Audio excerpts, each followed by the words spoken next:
Alright, hi guys, this is Braden with Fisherman Source, here with another little knot video today.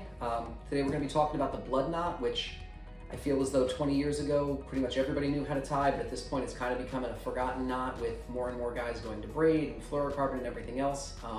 It's a knot that's going to, still has a lot of use in fly tying community, but I'm here to talk to it more about saltwater applications. It's used for joining monofilament or fluorocarbon lines of relatively similar diameters together. If I have a lot of time, if I'm sitting at home in my garage and I have a lot of time to tie a splice, it's probably not how I'm going to do it. However, I've seen this particular knot save more tuna, swordfish, giant striped bass when they, lines get tangled, lines go through an anchor line and you have to wind up popping a line, or just with a, terrible backlash with a fish on. This is a great knot for actually cutting the line off of one reel and splicing into another. It's a great knot to save fish. I can honestly say this knot has saved yellowfin tuna for my father, and I had one experience where we saw this knot actually save a 375-pound swordfish that had gone into the boat's props.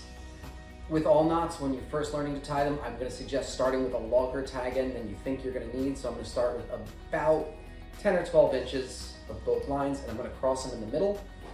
At which point I'm going to pinch the crossing point and I'm going to pick one of my end strands and just wrap it around 5 times. At that point, I'm going to switch hands, pinch in the middle with the other finger, and wrap 5 more going the opposite direction.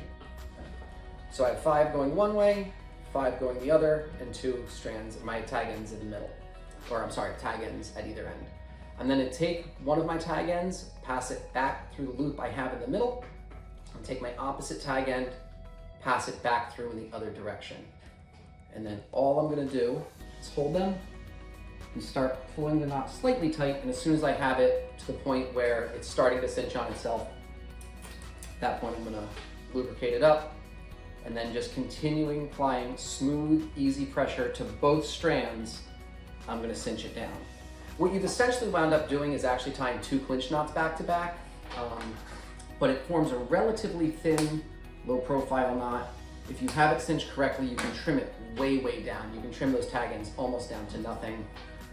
I've seen, guys deep water wreck fishing where they wind up with a break in their line 200 feet down, and they'll literally just tie a blood knot in the line and keep fishing the rest of the day with it going in and out of the guides, no problem.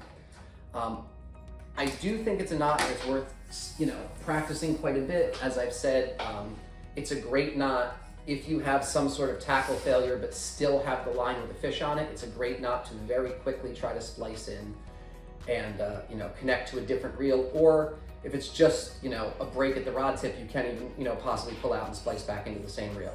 So once again, guys, that was Braden Niper with Fisherman Source going over the blood knot today. I hope to do more of these videos. I hope you appreciate them, and I hope you learned something. Thank you.